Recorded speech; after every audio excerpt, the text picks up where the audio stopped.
संक्षिप्त महाभारत के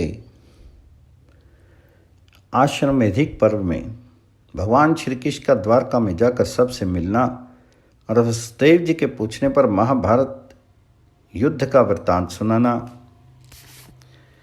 श्री कृष्ण का वसुदेव को अभिमन्यु वध का हाल सुनाना और व्यास जी का उत्तरा तथा अर्जुन को समझाकर युधिष्ठिर को अश्वमेध यज्ञ की आज्ञा देना। जन्मेजय ने कहा, विप्रवर, उतंग को वरदान देकर महान यशस्वी भगवान श्री कृष्ण ने क्या किया?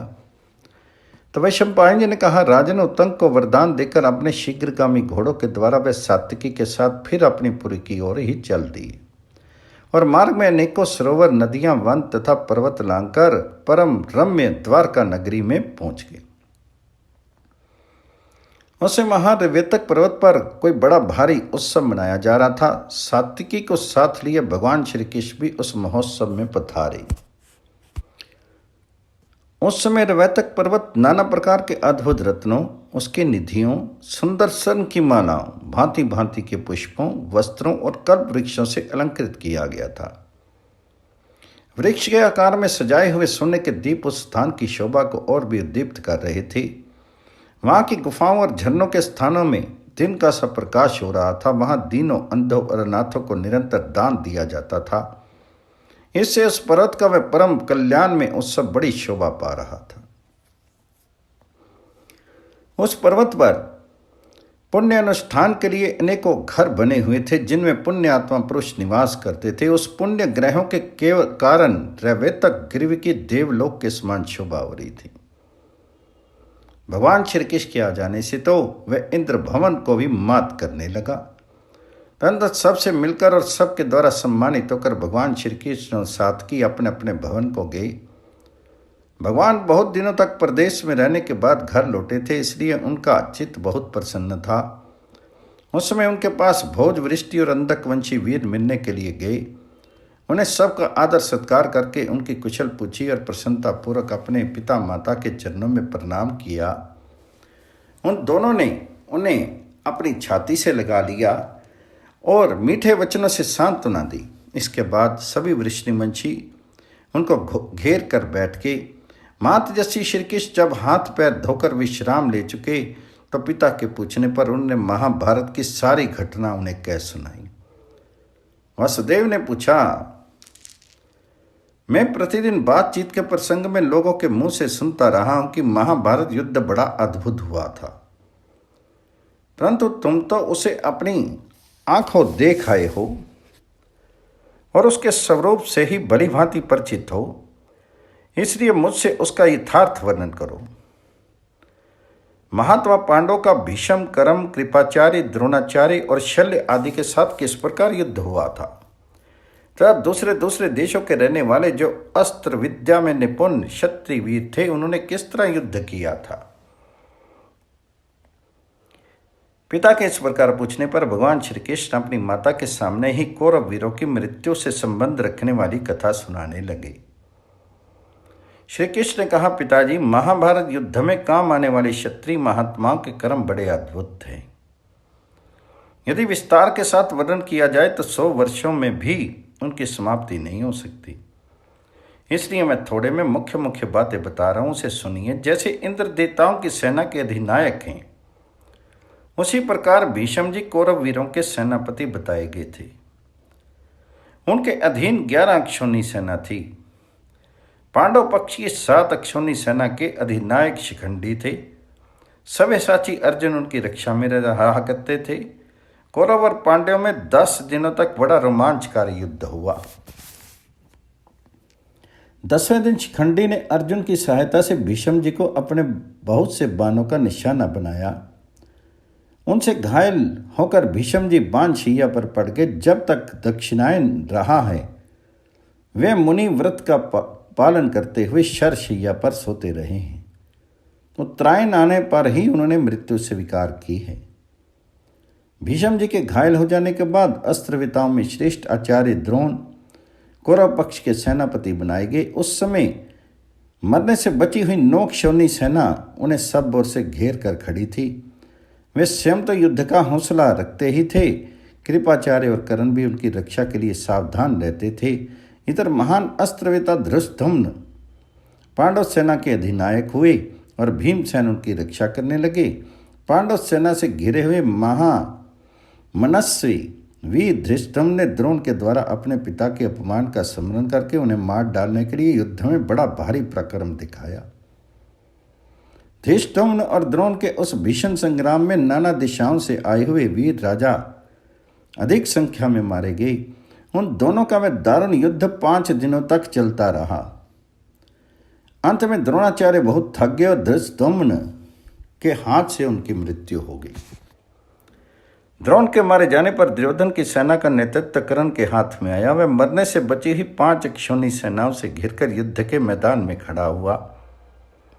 उससे पांडवों के पास 3 अक्षौणी सेना शेष थी, जिनकी रक्षा अर्जुन कर रहे थे। कर्ण 2 दिन तक युद्ध करता रहा। दूसरे दिन आग में कूदकर जलने वाले पतंगों की तरह अर्जुन से भिड़कर मारा गया।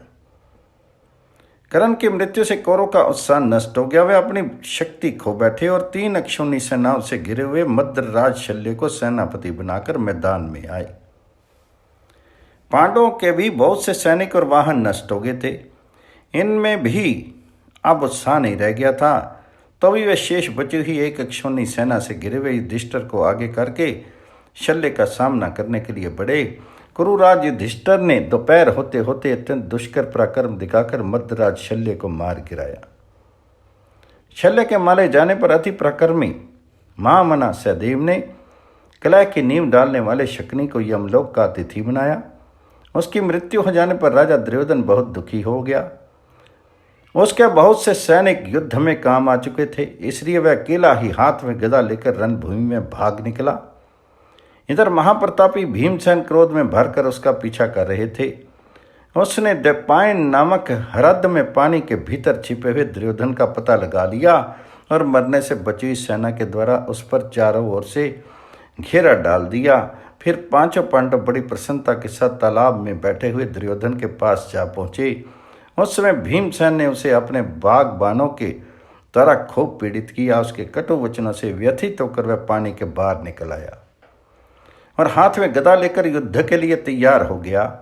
तब महाबली भीमसेन ने सब राजाओं के देखते देखते पराक्रम करके उसे मार डाला। तदनंतर जब पांडवों की सेना अपनी छावनी में निश्चिंत सो रही थी, उसी समय द्रोण पुत्र अश्वत्थामा ने अपने पिता के वध को ना सह सकने के कारण आक्रमण किया और सबको सोते में ही मार डाला।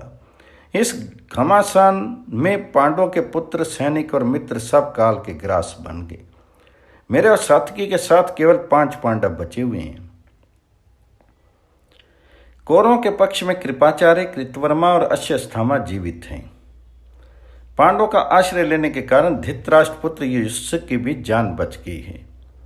बंधु बांधवों सहित कौरवराज दुर्योधन के मारे जाने पर विदुर और संजय धर्मराज युधिष्ठिर के आश्रय में आ गए हैं। इस प्रकार वह युद्ध 18 दिनों तक जारी रहा है।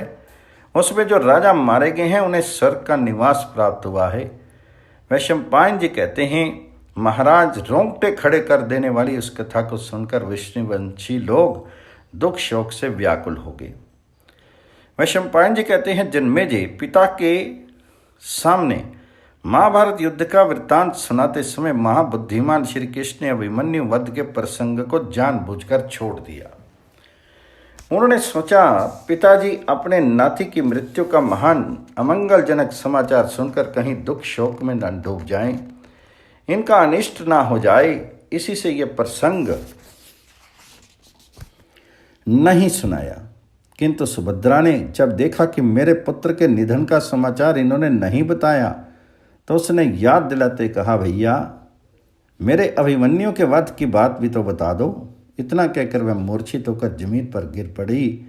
अपने नाती अभिमन्यु के मरने का समाचार जानकर वसुदेव जी भी दुख और शोक से व्याकुल हो उठे। उन्हें श्री कृष्ण से कहा, बेटा तुम मेरे दोहत्रे के मरने का हाल क्यों नहीं बताते? उनकी उस आँखें तुम्हारे ही जैसे सुंदर थी। तुम्हारे रहते हुए वह शत्रु के हाथ से कैसे मारा गया? जान पड़ता है समय पूरा होने के पहले मनुष्य के लिए मरना बहुत ही कठिन होता है। तभी तो यह दारुण समाचार सुनकर भी दुख से मेरे हृदय के सैकड़े टुकड़े नहीं हो जाते?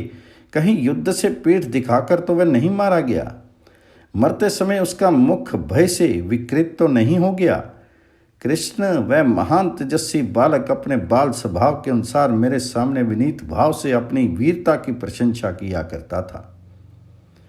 द्रोण, भीष्म और महाबली कर्ण के साथ लोहा लेने का हौसला रखता था।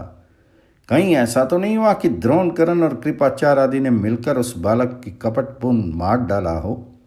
जन्मेजय इस प्रकार अत्यंत दुखित होकर जब वसुदेव जी नाना प्रकार से विलाप करने लगे तो उनकी अवस्था देखकर श्री कृष्ण को बड़ा दुख हुआ। वे सांत्वना देते हुए कहने लगे, पिताजी, अभिमन्यु ने संग्राम में आगे रहकर लोहा लिया और कभी भी अपना मुख विकृत नहीं किया। उस दुष्तर युद्ध में उसने कभी पीठ नहीं दिखाई। लाखों राजाओं के समूह को मौत के घाट उतारकर वह द्रोण और कर्ण का सामना करने लगा।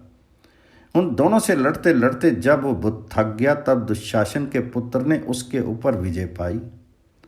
वह अकेला ही व्यू में लड़ रहा था। यद्यपि निरंतर उसे एक एक वीर के साथ लोहा लेना पड़ता तो वज्रधारी इंद्र भी उसको मार नहीं सकते थे, किंतु वहां तो बात ही दूसरी हो गई। अर्जुन सशक्तकों के साथ युद्ध करते हुए रणभूमि से दूर हटा दिए गए। इस अवसर से लाभ उठाकर उस क्रोध से भरे हुए बालक को द्रोणाचार्य आदि कई वीरों ने मिलकर चारों ओर से घेर लिया। तथापि वह शत्रु का बड़ा भारी संहार करके दुशासन कुमार के हाथ से मारा गया। महामते, अभिमन्यु को निश्चय ही स्वर्गलोक की प्राप्ति हुई है, अतः आप उसके लिए शोक मत कीजिए। पवित्र बुद्धि वाले साधु पुरुष संकट में पड़ने पर भी शोक से अधीर नहीं होते। जिसने इंद्र के समान प्रकर्मी द्रोण, कर्ण आदि वीरों का युद्ध में डट कर मुकाबला किया, उसे स्वर्ग की प्राप्ति क्यों नहीं होगी? इसलिए आप शोक त्याग दीजिए। शत्रुओं के नगरों पर विजय पाने वाला वीरवर अर्जुन शस्त्राघात से पवित्र हुई उत्तम गति को प्राप्त हुआ है। उसके मरने पर यह मेरी बहन सुभद्रा जब दुख से व्याकुल होकर कुर्री की भांति विलाप करने लगी तो कुंती ने शनय शनय ने समझाते हुए कहा, सुभद्रे, श्री कृष्ण सात्की और अर्जुन का लाडला अभिमन्यु काल की प्रेरणा से ही युद्ध में मारा गया है। मृत्युलोक में जन्म लेने वाले मनुष्य का धर्म ही ऐसा है। उन्हें ना एक दिन मृत्यु के वश में होना ही पड़ता है, इसलिए शोक ना करो। यदुनंदिनी, तुम्हारा दुर्जय पुत्र परम उत्तम गति को प्राप्त हुआ है। बेटी, तुम महात्मा क्षत्रियों के उत्तम कुल में उत्पन्न हुई हो, अतः शोक त्याग दो। तुम्हारी पुत्रवधू उत्तरा गर्भवती है, इसकी ओर देखकर चिंता छोड़ दो। ये शीघ्र ही अभिमन्यु के पुत्र को जन्म देने वाली है। इस प्रकार इसे समझा बुझाकर कुंती ने अभिमन्यु के श्राद्ध की तैयारी कराई। उन्होंने धर्मराज युधिष्ठिर, भीमसेन और नकुल सहदेव को आज्ञा देकर नाना प्रकार के दान करवाई। तत्पश्चात ब्राह्मणों को बहुत सी गौएं दान देकर विराट कुमारी उत्तरा से कहा, बेटी, अब तुम अपने पति के लिए अधिक शोक मत करो। अपने गर्भ के बालक की रक्षा पर ध्यान दो। यो कहकर कुंती देवी चुप हो गई। इस समय उनकी आज्ञा से ही मैं सुभद्रा को अपने साथ ले आया हूँ। पिताजी, इस प्रकार आपके नाती की मृत्यु हुई है, अब आप उसके लिए मन में शोक संताप मत कीजिए। अपने पुत्र श्री कृष्ण की बात सुनकर धर्मात्मा वासुदेव जी ने शोक छोड़कर उत्तम विधि के अनुसार उनका श्राद्ध किया। इसी प्रकार भगवान श्री कृष्ण ने भी अपने भांजे की श्राद्ध क्रिया पूरी की। उन्होंने 60 लाख तेजस्वी ब्राह्मणों को विधि पूर्वक उत्तम अन्न भोजन कराया। उन्होंने वस्त्र पहनाकर इतना धन दिया जिससे उनकी धन विषयक तृष्णा दूर हो गई। उसने ब्राह्मणों को हर्ष से रोमांच हुआया। वे स्वर्ण, गौ, शैया और वस्त्र का दान पाकर अभ्युदय होने का आशीर्वाद देने लगे। श्री कृष्ण के साथ ही बलभद्र, सात्की और सत्यक ने भी अभिमन्यु का श्राद्ध किया। उधर हस्तिनापुर में विराट कुमारी उत्तरा ने पति वियोग के दुख से पीड़ित होकर बहुत दिनों तक खाना पीना छोड़ दिया। इससे सब लोगों को बड़ा कष्ट हुआ। उनके गर्भ का बालक उदर में पड़ा पड़ा क्षीण होने लगा। उनकी इस अवस्था को दिव्य दृष्टि से जानकर महर्षि व्यास वहाँ आए और कुंती तथा उत्तरा से मिलकर बोले, बेटी उत्तरा, ये शोक छोड़ो। तुम्हारा पुत्र महान तेजस्वी होगा। भगवान श्री कृष्ण के प्रभाव तथा मेरे आशीर्वाद से वह पांडवों के बाद संपूर्ण पृथ्वी का पालन करेगा। तत्पश्चात व्यास जी ने धर्मराज युधिष्ठिर को सुनाते हुए अर्जुन की ओर देखकर कहा, धनंजय, तुम्हारे शीघ्र ही पौत्र होने वाला है। वह बड़ा सौभाग्यशाली और महामनस्वी होगा। समुद्र पर्यंत समूची पृथ्वी का वह धर्म के अनुसार पालन करेगा। इसलिए तुम अभिमन्यु का शंख छोड़ दो। इस विषय में कुछ विचार करने की आवश्यकता नहीं है। मेरा ये कथन सत्य होगा। वृष्णि वंश के वीर पुरुष भगवान श्री कृष्ण ने पहले जो कुछ कहा है वह सब वैसा ही होगा। अभिमन्यु अपने प्रकर्म से उपार्जित किए हुए देवताओं के अक्षय लोकों में गया है। तुम्हें या अन्य कुरुवंशियों को उस वीर के लिए शोक नहीं करना चाहिए। अपने पिता में व्यास जी के द्वारा इस प्रकार समझाए जाने पर धर्मात्मा अर्जुन ने शोक त्याग दिया। जन्मेजय, उस समय तुम्हारे पिता परीक्षित उत्तरा के गर्भ से शुक्ल पक्ष के चंद्रमा की भांति वृद्धि पाने लगे। तदंतर व्यास जी ने धर्मराज युधिष्ठिर को अश्वमेध यज्ञ करने की आज्ञा दी और स्वयं वहाँ से अंतर ध्यान हो गए। व्यास जी की बात सुनकर परम बुद्धिमान राजा युधिष्ठिर ने भी हिमालय से धन ले आने का विचार किया।